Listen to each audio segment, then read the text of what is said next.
बाप का बेटा चला गया है,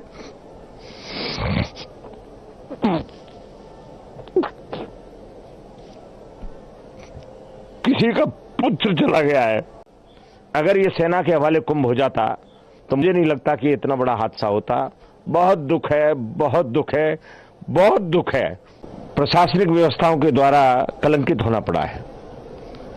पिछले स्नान के बाद भी हम सब अखाड़े वालों ने पूरे प्रशासन को सचेत किया था, और प्रशासन जब ये आंकड़ा देख रहा है कि 50 करोड़ आने वाले हैं, 40 करोड़ आने वाले हैं, जब प्रशासन का ये अनुमान था तो उसको सेना के हवाले कुंभ को क्यों नहीं किया गया?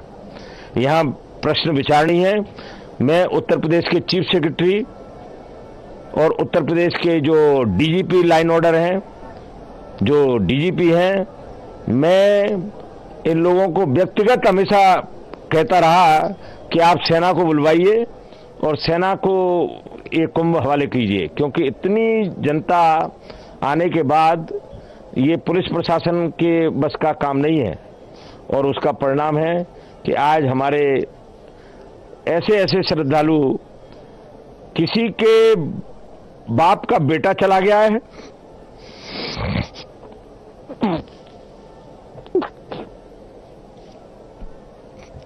किसी का पुत्र चला गया है। बहुत दुखद समाचार है, बहुत व्यथित हैं। मैं निरंजनी अखाड़े में जब अभी आया तो मैं अभी अपने सभी महामंडलेश्वर साथियों से कह के आया कि आप लोग यहां से ये अनाउंस मत करिए कि ऐसा हो गया है। आप लोग धीरे धीरे अपने भक्तों को कहिए कि वो अपने अपने कैंपों में लौटें, क्योंकि एक साथ अगर हम वहां भी कह देंगे कि स्नान रद्द हो गया है तो लोग एकदम वहां भी भगदड़ मचने की आशंका है। और प्रशासन पूरी तरह फेल हो गया है। निकम्मा प्रशासन, सिर्फ तुष्टीकरण की नीति में ये प्रशासन लगा रहा कि कोई भी वीआईपी आए सिर्फ उसकी सेवा में लगा रहा। मैंने देखा कि जो भी वीआईपी यहां आया सिर्फ प्रशासन उसकी जी हजूरी में लगा रहा। इसके अलावा इस प्रशासन को इस कुंभ से कोई मतलब नहीं था, किसी भी व्यवस्था से कोई मतलब नहीं था। और जब 25 बार हम सारे अखाड़े मिलकर कह रहे थे कि सेना के हवाले इस कुंभ को कर दीजिए, हमारे देश में सेवाभावी लोगों की कमी नहीं है। अगर ये सेना के हवाले कुंभ हो जाता तो मुझे नहीं लगता कि इतना बड़ा हादसा होता। बहुत दुख है, बहुत दुख है, बहुत दुख है। अखाड़ों ने क्या निर्णय लिया? देखिए, अखाड़े तो जो प्रशासन व्यवस्था कहती है उसके अनुकूल चलते हैं। हम सब लोग संवैधानिक व्यवस्था में विश्वास करते हैं और संवैधानिक व्यवस्था के तहत इस मेले की जवाबदारी जो है प्रशासन की है, जो भली भांति इसको संपन्न कराए।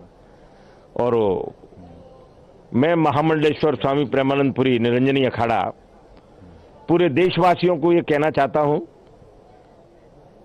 कि आप ये मत समझिए कि आगे जो स्नान है वो ठीक से नहीं होंगे। स्नान सब ठीक से होंगे और माननीय प्रधानमंत्री जी का संदेश आ गया है कि सेना के हवाले कुंभ को किया जा रहा है।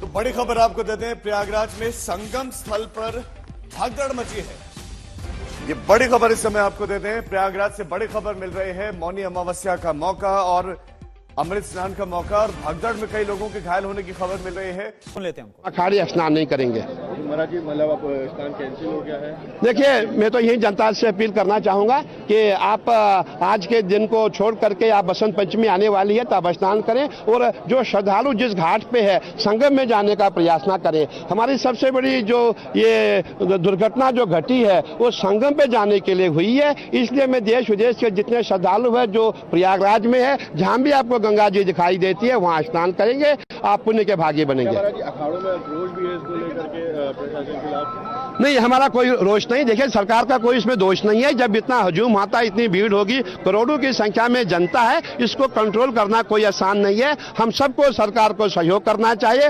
प्रशासन को सहयोग करना चाहिए। मैं त्रिवेंद्रपुरी अध्यक्ष अखिल भारतीय अखाड़ा परिषद। हेलो। हेलो। तो रविंद्र पुरी जी को आप सुन रहे थे, जो अखाड़ा परिषद के अध्यक्ष, उनकी तरफ से बताया गया कि कैसे जो फैसला है वो अखाड़ों के स्नान को रद्द करने का लिया गया और साथ साथ प्रशासन की तरफ से जो इंतजाम किए गए हैं, जो भीड़ वहां पर पहुंच रही है, इसको लेकर भी कहा गया। सुनिए और क्या बयान आ रहे हैं। रखते हुए अखाड़ा परिषद ने फैसला लिया है जनहित को ध्यान में रखते हुए, क्योंकि कुंभ क्षेत्र में कम से कम 10-12 करोड़ जनता आ चुकी है, उसको ध्यान में रखते हुए अमृत स्नान को कैंसिल किया है। अब आगे नहीं होगा या क्या, किस तरह का? नहीं, अब आगे अखाड़ा बैठेगा, अध्यक्ष जी बैठेंगे, आचार्य लोग बैठेंगे कि आगे क्या होना, लेकिन जनहित को ध्यान में रखते हुए कैंसिल किया। क्या कोई छूट लग रही है कि अभी ये जांच का विषय है, अभी मैं इसके में कुछ नहीं बोल सकती। साजिश है कि जांच का क्या है, वो उसमें मैं क्या बोल सकता हूँ, क्योंकि जनता है अनुमान से ज्यादा आ गई है, पूरी गलियां भरी पड़ी, पूरे कैंप भरे पड़े हुए हैं। अब मेरे आश्रम का आप पीछे देखेंगे तो जहां मैं कथा करती हूँ वहां आदमी के ऊपर आदमी लेटा हुआ है।